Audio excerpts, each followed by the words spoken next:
What's up, man? And now our continuing series on MASH, looking back on 50 years of one of the greatest television series of all time. Today, Season 1, Episode 17, Sometimes You Hear the Bullet. Directed by William Weard, his third from Season 1. He also directed earlier Henry, Please Come Home, and Tuttle. Written by Carl Kleinschmidt. He was nominated for a Writers Guild Award for this one. It was the 18th episode produced. It aired originally January 28th, 1973.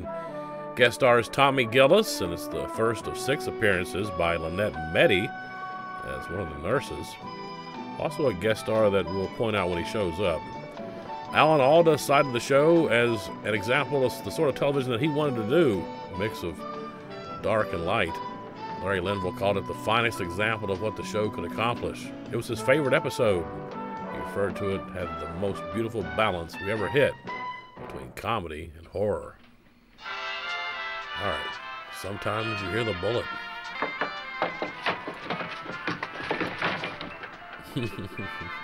Margaret. Oh. Dance. Oh, you're so light on your feet. Oh, oh Frank. Frank, that's marvelous, but the blood is beginning to rush to my head. It's not marvelous, Margaret. It's my back. I can't move. Can you let go of me? I'll try. Oh. Now, go get help. Dressed like this? In my tent? With a candle? And I'm in the mood for love. But, Margaret, I need help. Oh, and you'll get help, my darling, but not in my tent. Luckily, I have no idea what that sensation is like. I should be here, Hawkeye. War's a dirty business, Lieutenant. None of us should be here. You're my kind of girl, Nancy. Look it on down then. Drunk. Hawkeye. Lord have mercy. You a ventriloquist? It's your roomie. Frank, he's had an accident. Well, give him a mop and tell him to be more careful next time. Come on, give me a hand, will you? I'm serious. I hate him when he's serious. What's the matter, Frank? It's my... His back, it's his back. How'd it happen? Well, Well, he fell on his way to the shower. He was coming from that direction. From his tent, I guess. Going in that direction.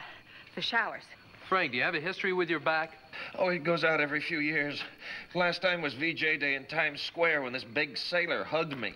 Well, yes, Colonel. I've put in for the Purple Heart. But according to your accident report, you tripped in the mud on the way to the shower. Sir, this injury was sustained at a frontline unit. Technically, that makes it battle-connected. Doc!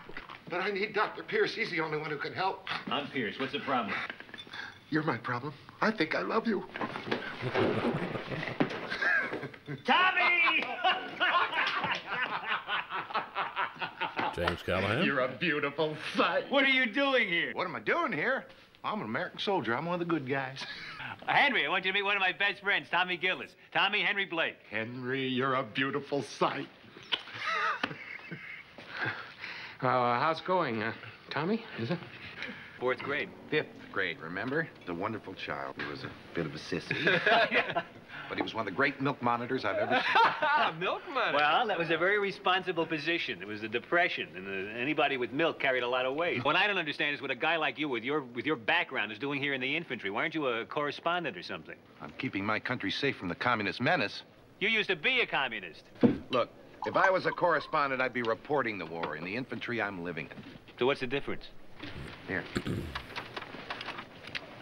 Here's the difference. You never hear the bullet. What is that? Is that a book? Yeah, it's about the war. And it's being written by a soldier. There's always that big blonde kid who's always in all those war movies, right? One that should never die and always does. Well, you always hear this big, loud ricochet just before he gets killed, huh? Yeah. Well, that's not the way it really happens. There was a young blonde kid in our outfit. One day I looked over and half of him was gone. You know what he said? He said, I never heard no bullet. That's why that book is called what it's called. Let's get drunk. I'll drink to that. I never drink. Captain Pierce, Captain McIntyre, report to surgery. What was that? Him. He hates it when we drink. Listen, stick around. Make yourself at home. We'll be right back. Oh, thanks, but halftime's over. I better get back to the war. Tommy Gillis, you're a genuine lunatic. Come back and see us soon. So, Dumbbell, when will I see you again? Soon? That's up to the North Koreans. Tell him I sent you.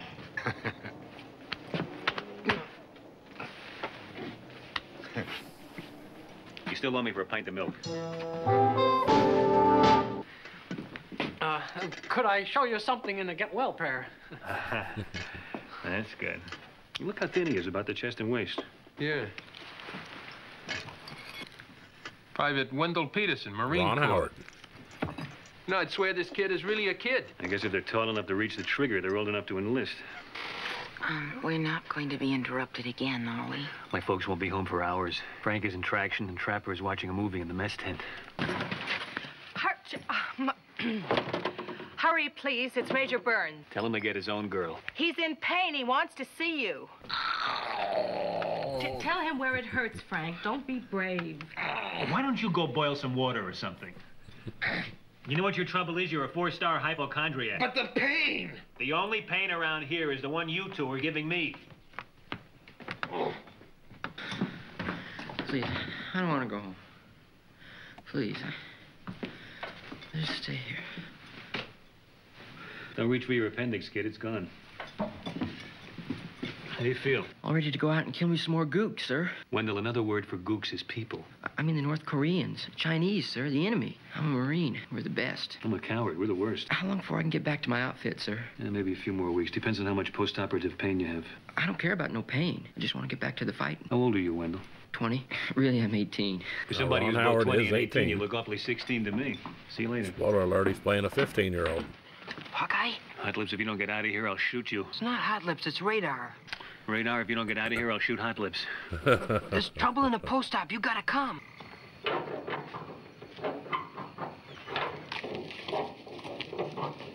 Wendell, as your doctor, I'd advise you to lay off hot wiring Jeeps for a few days. You're not sending me home. For an appendix? If they sent you home for that, I'd take my own out. Every other day. Come on. Crummy appendix. If it hadn't been for that, I'd still be up there with my outfit. He better even get me that medal and show that dumb Bernice. Bernice? That your sergeant? It's my girl. She was, anyway. It was going steady, and then she dumps me. Because Augie Hofstadter comes back from boot camp. Well, it ain't my fault I'm too young to join up. You 16? Almost. Would you use a phony birth certificate? My brother's. What about your folks? I think I run off to join the circus. If I was a hero with a medal and everything, I just know Bernice would beg me to come back. Look, Wendell. Walter. Wendell's my brother's name. Right. I was just wondering if any girl worth having cares whether you have a medal or not. And it's none of my business. If you want to dress up like a soldier and play Marine, that's up to you. Just come inside and let yourself heal for a few days. And I won't turn you in, okay? Gee, Captain, for an Army guy, you're okay. Who's in the Army? I just wear this uniform because my saddle shoes clash with blood.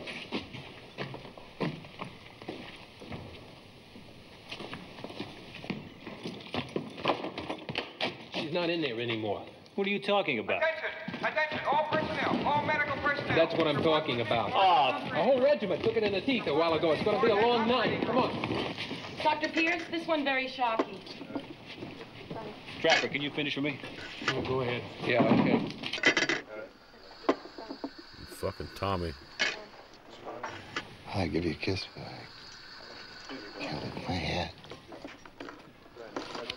10 milligrams of morphine. Pressure 80/50 and faint. Give me some more negative blood here, quick. Blood's for me, I'm anemic. Henry, I need your help. Come on, get over there and help me. 70/50. I heard the bullet coming. It's like in the movie. So you'll change the title of the book, that's all. Sometimes you hear the bullet. It's a better title anyway. 60. It's got the aorta. Father Mulcahy. I can't get a pressure. I've lost a pulse. Pierce. Go help McIntyre.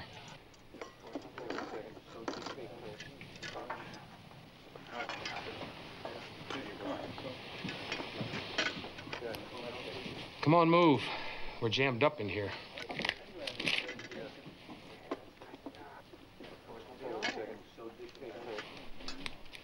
It's the first time we've seen a patient die on the show. First person they've lost.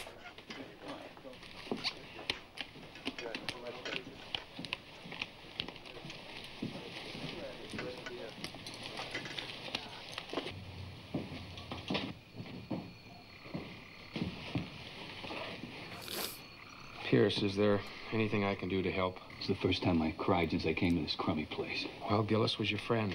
Henry, I know why I'm crying now. Tommy was my friend, and I watched him die, and now I'm crying. I've watched guys die almost every day. Why didn't I ever cry for them? Because you're a doctor. The hell does that mean?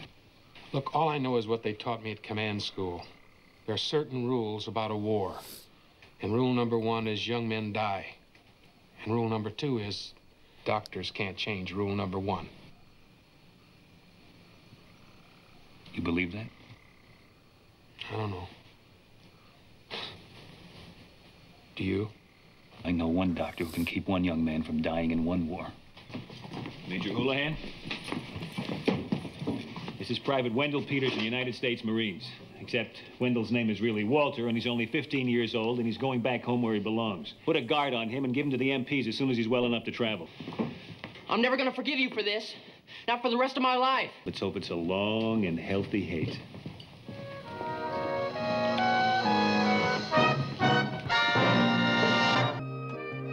Gotta be honest, that would have me a little bit verklempt.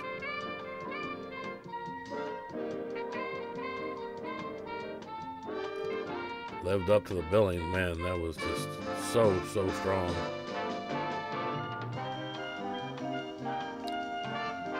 Again, our cast, we've just been blessed with it. Think about the episode we just watched where we had Henry as a ridiculous drunk. And here, you know, he's showing exactly why he is the commanding officer of the MASH 4077th. Not only making that call in the operating room when Tommy was beyond rescue, and then of course that amazing scene in Radar's office when he explains the 2 rules of war. And that's something that's stuck with me all these years, right? Larry Gelbart says he looks back and thinks mistakenly sometimes that this was the 7th episode of the season. You know, we might have made the turn to where we end up, you know, eventually with the show a little bit earlier if it was the 7th episode instead of the 18th produced. But thank goodness we were able to get an episode like this. I'm pretty sure the studio sent notes. They did not want an episode like this. They did not necessarily want an episode like the one we had last time that was criticizing the war. Had a colonel who was a bit bloodthirsty and out of control. And we'll see that theme played out again in future episodes. And then this one where we get Hawkeye's childhood friend in and just an amazing character. He blows in, then back out to war, and then of course back in on the stretcher. Yeah, with that last scene cut, I totally forgot about the purple earring situation, and that last bit there with Ron Howard. Again, we do not see those scenes in syndication. We end right with Hawkeye telling Walter that he hopes it's a long and healthy hate. All right, it is Christmas Day 2023. I hope you're safe, your family's safe, everybody's healthy, happy, got a full belly.